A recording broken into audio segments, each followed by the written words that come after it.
Students, Assalamu alaikum wa rahmatullahi wa barakatuhu. Hope everyone will be fine.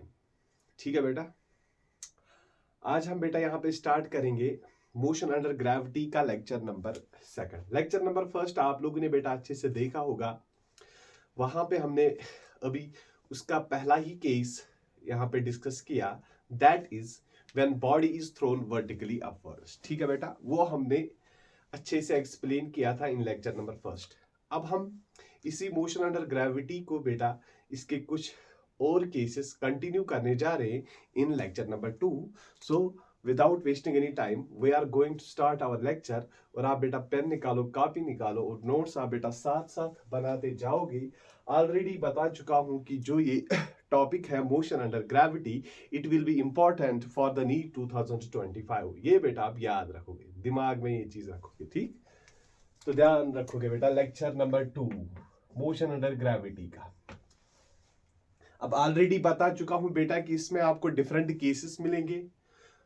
One case was body thrown vertically upwards, ground से बैठ के किसी velocity से हम body को upward throw करेंगे, वो तो बेटा हमने डिटेल में डिस्कस किया था। अब किसी हाइट से बेटा हम बॉडी को थ्रो करेंगे वर्टिकली डाउनवर्ड्स, और बेटा किसी हाइट पे बैठ के बॉडी को रिलीज करेंगे। ये दो केसेस हम बेटा आज के लेक्चर में देखने वाले हैं, तो ध्यान रखोगे बेटा। Number second case, already first case lecture number first में हम देख चुके हैं, ध्यान से देखो। Body projected vertically downwards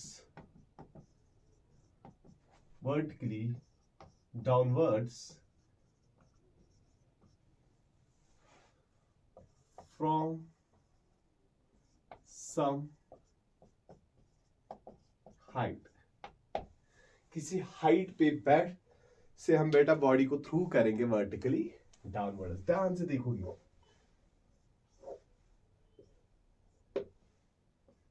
this is the height of the tower. इस हाइट से हम बेटा बॉडी को थ्रू करेंगे वर्टिकली डाउनवर्ड। ध्यान से देखो, इस हाइट से, और किस वेलोसिटी से, that is initial velocity u, ठीक? और हाइट हम लेंगे इसकी, दैट इज सिंपली h। ध्यान से देखो बेटा, अब ये जो हमने यहाँ पे सिचुएशन लिखी है, किसी हाइट से हम थ्रू करेंगे वर्टिकली डाउनवर्ड्स किसी बॉडी को। अब इसके रिलेटेड बेटा हमें इक्वेशंस ऑफ मोशंस लिखनी है, जो हमने पिछले पहले केस के लिए भी लिखे थे, वही इक्वेशंस ऑफ मोशंस लिखनी है। बट यहाँ पे बेटा अब हमें डायरेक्शन का ख्याल रखना है। क्या हम डाउनवर्ड्स पॉजिटिव लेंगे, डाउनवर्ड्स नेगेटिव लेंगे, वो ऑलरेडी बता चुका हूं बेटा, that is matter of choice. आप कुछ भी ले सकते हो, डाउनवर्ड्स पॉजिटिव भी ले सकते हो, डाउनवर्ड्स नेगेटिव भी ले सकते हो। अब सिंपली हम बेटा वही डायरेक्शन लेंगे जिससे हमें फिर आगे इक्वेशंस या न्यूमेरिकल सॉल्व आसान हो जाए, वही वाली डायरेक्शन हम लेंगे। सो इन दैट केस उसके लिए हम बेटा डाउनवर्ड्स डायरेक्शन पॉजिटिव लेंगे, इक्वेशंस आसान होगी, बाकी कुछ नहीं होगा। आप नेगेटिव भी ले सकते हो, ठीक है बेटा? तो ध्यान रखोगे। अब हम पहली इक्वेशन लिखेंगे, इक्वेशन नंबर फर्स्ट। पहली इक्वेशन मिलेगी v equal to u plus gt। We know that g is the acceleration due to gravity. ये सारी चीजें हम बेटा पढ़ चुके हैं, number first. Number second equation h equal to ut plus half of gt square. ध्यान से देखो बेटा, ये u डाउनवर्ड्स पॉजिटिव आएगा, g is always directed downwards. ये बेटा आप याद रखोगे, g is always directed downwards. ये चीज बेटा आप याद रखोगे, जो g है acceleration due to gravity, it is always directed downwards. अब डाउनवर्ड्स पॉजिटिव है तो यहां पे भी g पॉजिटिव आएगा, यहां पे भी g पॉजिटिव आएगा। This is the number second equation. Number third is v square is equal to u square plus 2gh, यहां पे भी पॉजिटिव ही आएगा। And the number fourth is equal to hn is equal to u plus g by 2n-1। ये है बेटा चार equations जो आपको याद रखनी, इंपॉर्टेंट इक्वेशंस, ठीक है?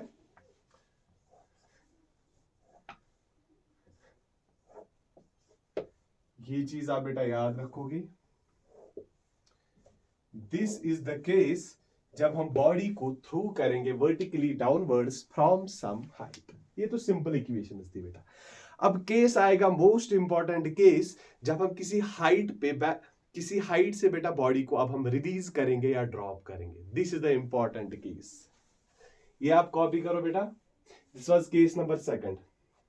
सिंपली इस यहां पे ख्याल रखोगे, फिर से रिपीट कर रहा हूं बेटा। बॉडी को थ्रू किया vertically downwards, downward direction positive, g भी ऑलवेज पॉजिटिव आएगा। दोनों केस में यू पॉजिटिव, जी पॉजिटिव, यहां पे भी पॉजिटिव, यहां पे भी और यहां पे भी, हर एक केस में बेटा। ठीक, क्योंकि इससे इक्वेशंस बेटा आसान हो गई। अब ध्यान से देखो, अब ध्यान से देखो। नंबर थर्ड केस, यहां पे हम काम करेंगे, डायग्राम यही रखेंगे। अब बॉडी को हम बेटा रिलीज करेंगे, यहां पे इनिशियल वेलोसिटी अब बेटा 0 आ जाएगी। Number third case, body is released from some height. किसी हाइट से बैठ के हम हाइट से बेटा इसको रिलीज करेंगे। जो ही हम रिलीज या ड्रॉप की बात करेंगे, in that case initial velocity is now 0। अब इनिशियल वेलोसिटी क्या है बेटा यहाँ पे 0। अब इसी के रिलेटेड बेटा हम इक्वेशंस ऑफ मोशंस लिखेंगे। Number first equation of motion क्या आएगी, ध्यान से देखो। v is equal to u plus gt. Now in this case the initial velocity is 0. Initial velocity 0 तो क्या बनेगा, simply v is equal to, in this case u is equal to 0, therefore v is equal to gt. ये बेटा याद रखोगे। ठीक, number second, h equal to ut plus half of gt square। ध्यान से देखो बेटा, h equal to ut plus half of gt square। इस केस में फिर से u का वैल्यू कितना आ जाएगा बेटा, दैट इज 0। तो h is equal to half of gt square. ये बेटा आप याद रखोगे, h is equal to half of gt square. Done. या हम इसको ऐसे भी लिखेंगे बेटा, t स्क्वायर का वैल्यू आ जाएगा 2h divide by g। Value of time will be equal to 2h divide by g। ये इक्वेशन बेटा याद रखोगे, टाइम वाली इक्वेशन बहुत काम आएगी आगे। इट इज इंपॉर्टेंट इक्वेशन, इस पे क्वेश्चन बेटा पूछे जाते हैं। ठीक, नंबर थर्ड इक्वेशन पे आते हैं बेटा। v square is equal to u square plus 2gh। फिर से u का value 0, v square is equal to 2gh, v equal to root 2gh। Again this is important equation जो बेटा आप याद रखोगे। ठीक है, and the number fourth equation क्या बनेगी बेटा, शाबाश। Number fourth equation, we know that h nth is equal to, particular second पे बेटा कितनी हाइट कवर होगी, h nth is equal to u plus g by 2n-1। फिर से इस केस में u का वैल्यू बेटा कितना है 0, then h nth simply will be equal to g by 2n-1। This is the equation number fourth. ये चारों इक्वेशंस बेटा बहुत ज्यादा इंपॉर्टेंट है, यहां से क्वेश्चंस पूछे जाते हैं। ठीक, अब ध्यान रखोगे कि किस किस टाइप का क्वेश्चन यहां पे पूछा जा सकता है। ध्यान से देखोगे बेटा। होप ये चारों इक्वेशंस आपको अच्छे से समझ में आ गई होंगी। ठीक है बेटा, डन। चले आगे। ये आप बेटा स्क्रीनशॉट उठा के कॉपी कर सकते हो। ठीक है, ओके। अब देखो ध्यान से, हमारे पास कौन कौन सी इक्वेशन जो इंपॉर्टेंट है जहां से क्वेश्चन बन सकते हैं। अब देखो,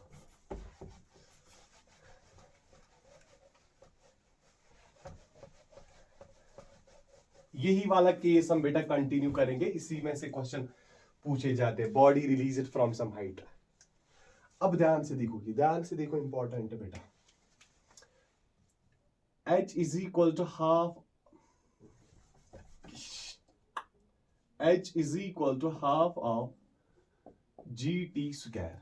अगर आप ध्यान से देखोगे बेटा, h is directly proportional to t square. h is direct, जब हम बॉडी को रिलीज करेंगे हाइट किस हिसाब से कवर होगी बेटा downwards, that is directly proportional to time square. ठीक है, क्योंकि यहां पर जी और टू जो है बेटा दैट इज कांस्टेंट। इसी पे बेटा एक क्वेश्चन आया है डिस्टेंस, वो हम यहीं पे निपटा देंगे। डिस्टेंस कवर्ड बाय बॉडी ये केस बेटा यही है, ध्यान से देखोगे। रिलीज जब हम करेंगे, distance covered by body in time t 2t 3t etc will be in the ratio। किस रेशो में होगा बेटा, will be in the ratio. ध्यान से देखो, क्वेश्चन पूछा गया है बेटा। वी नो दैट जब हम रिलीज करेंगे बॉडी को, initial velocity 0, h is directly proportional to t square. तो क्या मिलेगा बेटा, simply h1 is directly proportional to t square, h2 is directly proportional to 2t square, h3 is directly proportional to what, 3t square। Means जो ratio आएगा simply बेटा 1 square directly proportional to 2 square directly proportional to,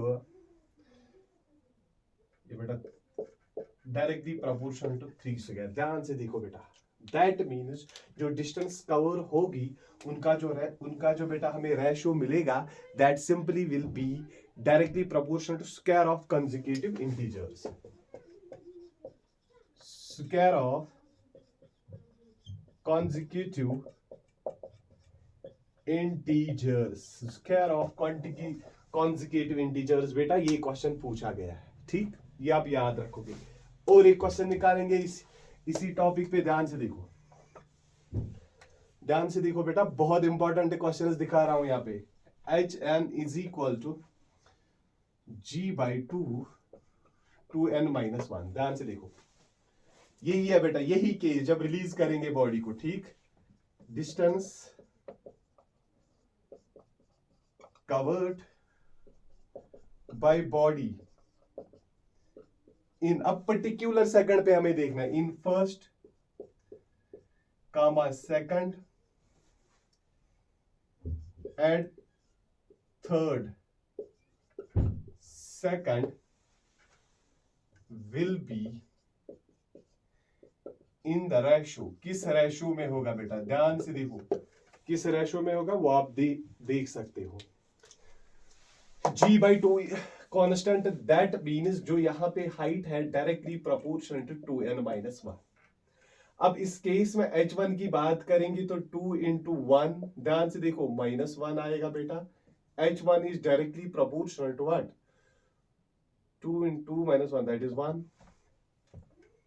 इसी तरीके से बेटा h2 क्या आ जाएगा, h2 directly proportional to 2 into 2 - 1 that will be h2 3। और इसी 2 to 4 - 1 बेटा 3 आ जाएगा। और इसी तरीके से जो h3 आएगा directly proportional to 2 into 3 - 1 h3 directly proportional 6 - 1 that is 5। तो इस केस में जो बेटा रेशियो आएगा, ध्यान से देखो, h1 is to h2 is 3h3, h1 is to h2 is to h3, वो क्या आ जाएगा बेटा, simply 1 is to 3 is to 5, 1 is to 3 is to 5। Simply बेटा ऑड इंटीजर्स आ जाएंगे। यहाँ पे स्क्वायर ऑफ कंसेक्यूटिव इंटीजर थे, अगर आप ध्यान से देखो 1 स्क्वायर 2 स्क्वायर 3 स्क्वायर, यहाँ पे सिंपली रेशो आएगा किनका, ऑड इंटीजर्स का। रेशो ऑफ ऑड इंटीजर्स, ये दोनों क्वेश्चंस बेटा बहुत इंपॉर्टेंट थे और ये दोनों क्वेश्चंस एग्जाम में पूछे गए हैं। ठीक है बेटा, ये आप कॉपी करो, ये दोनों क्वेश्चंस कॉपी करो।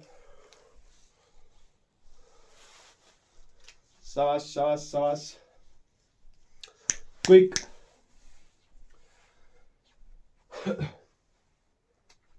और एक इंपॉर्टेंट कॉन्सेप्ट यहां पे हम डिस्कस करने जा रहे हैं इसी टॉपिक के रिलेटेड।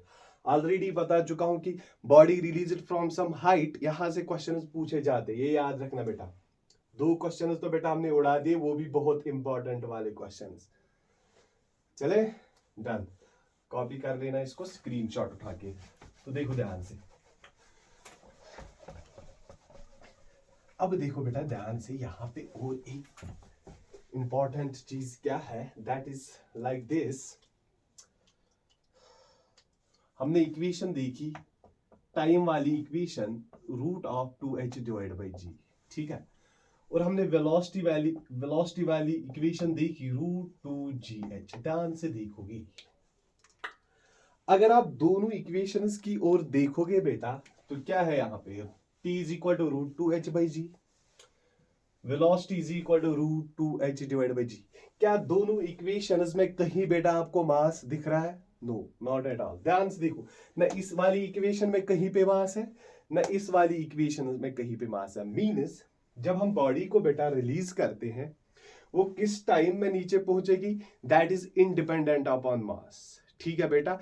क्या बॉडी लाइट है, हैवी है, वो उस चीज पे बेटा डिपेंड नहीं करेगा। इसी तरीके से बेटा जब velocity is equal to root 2gh, जब यहां से बॉडी को हमने रिलीज किया, यहां पे ग्राउंड को हिट करेगी, अब किस वेलोसिटी से हिट करेगी, again that will not depend upon the mass. मीनस हम लिखेंगे बेटा, यहां पे देखो ध्यान से, पहले लिखेंगे दोनों equations, two equations independent upon mass. तो ध्यान से देखोगे बेटा, two equations independent upon mass. Means अगर हम लाइट बॉडी और heavy, light object and heavy object को बेटा एक ही हाइट से रिलीज करेंगे नीचे, that means both light and heavy objects will reach the ground simultaneously, एक ही टाइम में, and will hit the ground with the same velocity। ये बेटा बहुत ही इंपॉर्टेंट पॉइंट था, ठीक है। ध्यान से देखो, when two objects, light and heavy, एक तो लाइट है दूसरी heavy, are released from same height, एक ही हाइट से बेटा, ठीक है। they will reach the ground, ध्यान से देखो बेटा, they will reach the ground simultaneously,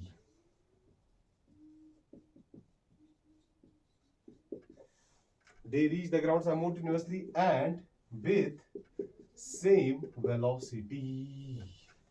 ये बेटा बहुत इंपॉर्टेंट पॉइंट था, ठीक है। इसके रिलेटेड बेटा मैंने एक्सपेरिमेंट भी किया है, अगर आप वो देखना चाहते हो मेरे इसी यूट्यूब चैनल पे वो एक्सपेरिमेंट भी किया है मैंने बेटा, ठीक है। वो आप देख सकते हो कि जब हम एक लाइट ऑब्जेक्ट और हेवी ऑब्जेक्ट को एक ही हाइट से रिलीज करते हैं, तो एक ही टाइम में और बेटा एक ही वेलोसिटी से वो हिट करते हैं, ठीक। डन, ये हो गया बेटा।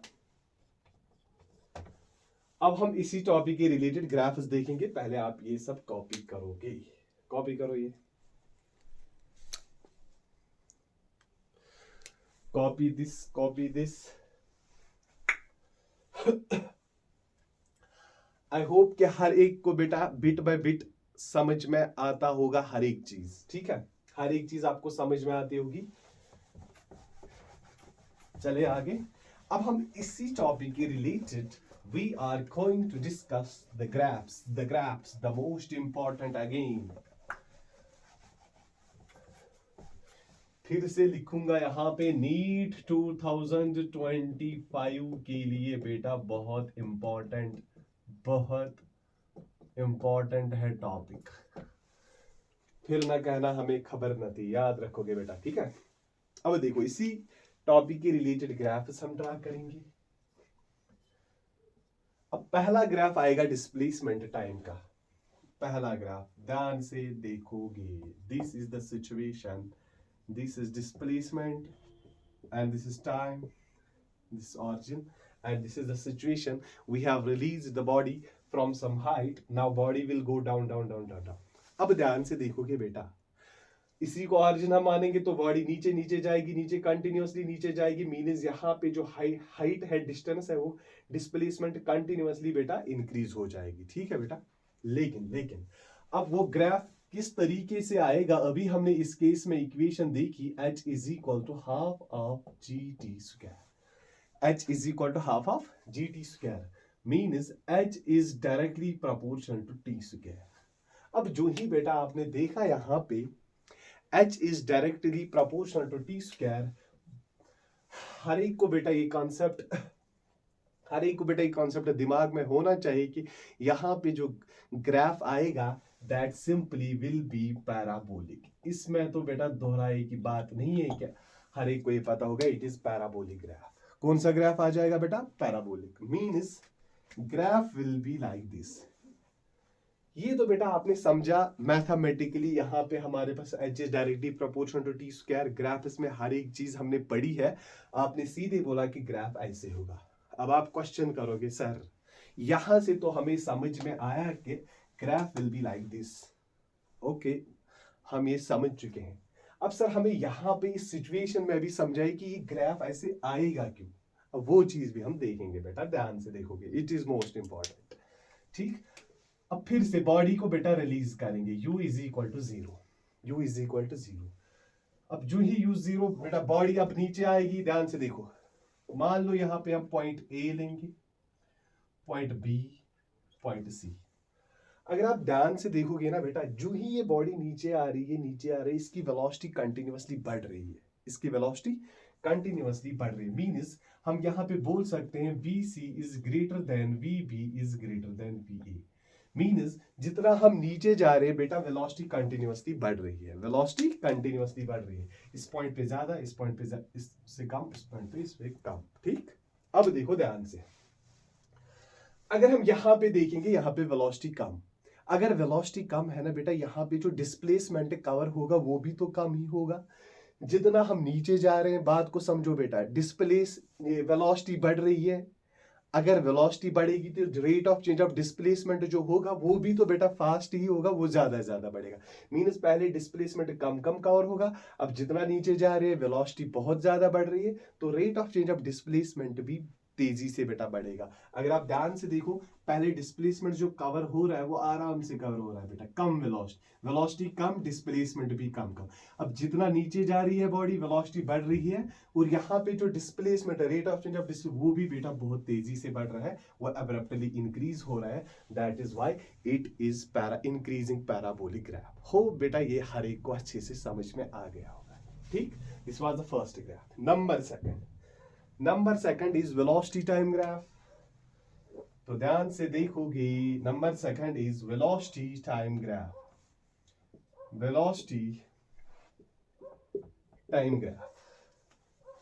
अब वेलोसिटी बेटा क्या यूनिफॉर्म होगी कि नॉन यूनिफॉर्म होगी? ऑब्वियसली बेटा यहाँ पे वेलोसिटी सिंपली यूनिफॉर्म होगी। क्यों? क्योंकि इस केस में जो एक्सेलरेशन है दैट इज कांस्टेंट। एक्सेलरेशन बेटा यहाँ पे चेंज नहीं होती है, we know that is equal to g acceleration due to gravity. अगर एक्सेलरेशन बेटा यहाँ पे कांस्टेंट है, मींस वेलोसिटी चेंज हो रही है, but that is changing with uniform rate. Uniformly बेटा यहाँ पे वेलोसिटी इंक्रीज हो रही है, ध्यान से देखोगे, वेलोसिटी यूनिफॉर्मली इंक्रीज हो रही है। Graph will be like this. और इसका जो बेटा लास्ट ग्राफ आएगा that is acceleration time graph, that is like this, simple. यहां से एक्सेलरेशन है बेटा, यहां से टाइम है, ठीक है, यहां से एक्सेलरेशन, यहां से टाइम। जो बेटा यहाँ पे ग्राफ आएगा that will be simply plus g acceleration due to gravity, that is constant. ये थे बेटा इसके दोनों केसेस, 3 केसेस हो गए। अब नेक्स्ट लेक्चर में बेटा, लेक्चर नंबर 3 में इसका 4th केस हम देखने वाले हैं।